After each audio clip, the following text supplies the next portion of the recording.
Okay, we're looking at some more R tutorial information, and we're doing that in RStudio. And this tutorial is going to be dealing with calculating correlations. And we're going to look at two different ways on how to do that. We can look at the correlations with two pairs of variables. One pair of variable or two variables. Or we can use it to look at a number of different variables in a matrix. And that may be more efficient if you have a lot of variables. So let's look at this thing. First thing we're going to do is we're going to load the Google correlation CSV file.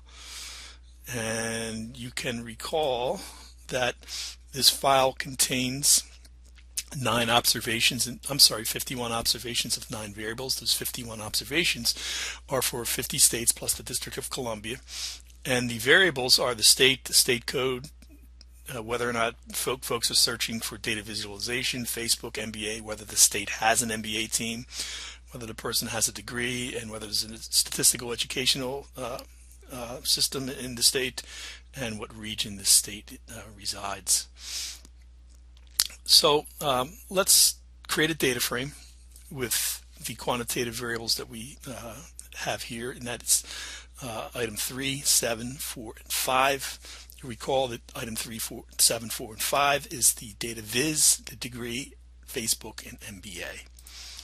You can see up top here that that is created up in the system. And then we're going to create a correlation matrix with a data frame. So let's look at it.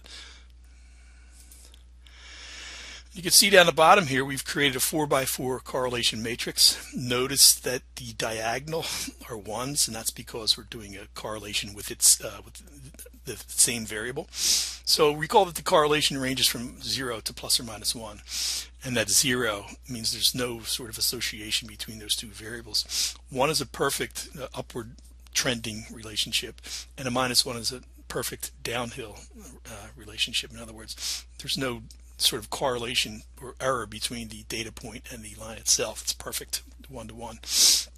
And the diagonal, as I indicated, indicates a relationship of the same variable. You can see that here. Notice the strong correlation between data viz and degree. So see, data viz and degree is a 0.74 correlation, pretty high. And notice that those searching for Facebook have less interest in data visualization. You can see that in negative 0.63. Really very little interest in that. Let's look down further. So let's look at some of the probability tests for one pair of variables, and specifically I'm selecting data viz and degree. Let's look at that. You can see data viz and degree is 0.74, and you can see that we have the t-test, we have the degrees of freedom, we have the probabilities really small, the p-value, and that has a 90% confidence interval based on the sample size we have. And we can see again that the correlation here is 0.74, as we had indicated in this earlier test. So what we want to do in order to look at multiple variables, we have to sort of we have to put them into a matrix. And first thing we're going to do is to sort of look at this thing a little bit more intuitively. We're going to install a package called HMIS. Now look down the bottom here, we can see that HMIS is installing a number of different things. I guess the word of caution is if you ever get errors other than what I'm showing you here, you may have a package that's either corrupted or your RStudio is not up to date on its packages. Sometimes you need to remove a package and add it back in. That sort of takes a little bit of practice. So we've installed this package called HMIS. We're going to put it in the library. And let's look down here. You can see HMIS is here in the library. And let's see. So we're going to, the terminology here is coerce this data frame from the sort of structure of a data frame to a matrix. to align the correlation matrix and the p-values. Why do we want to do that? Well, because all the entrants in the matrix must be of the same sort of data type, and data frames can have many different types of data in it. So we want to make sure that when we analyze this in the matrix that all the things are the same. And this is sort of one quick work around this R core. You can see that the R correlation, we're setting it as a matrix on this data frame.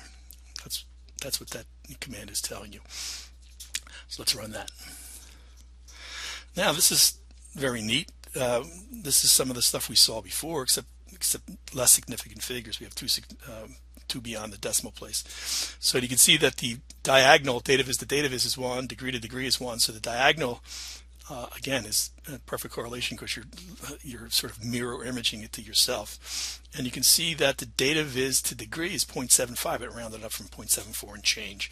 So the data viz is 0.74. And you can also see that we have a sample size of 51. You can see that it gives you the sample size. You can see that it gives you the correlations as well as the p-values. Okay. Notice that the probabilities under 5% are statistically significant because we wanted a 95% matrix with the 5% that was good. Anything under over 5% is sort of not statistically significant.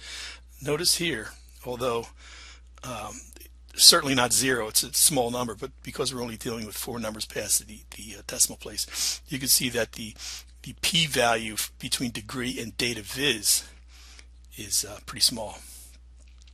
So therefore it's under 5% statistically significant.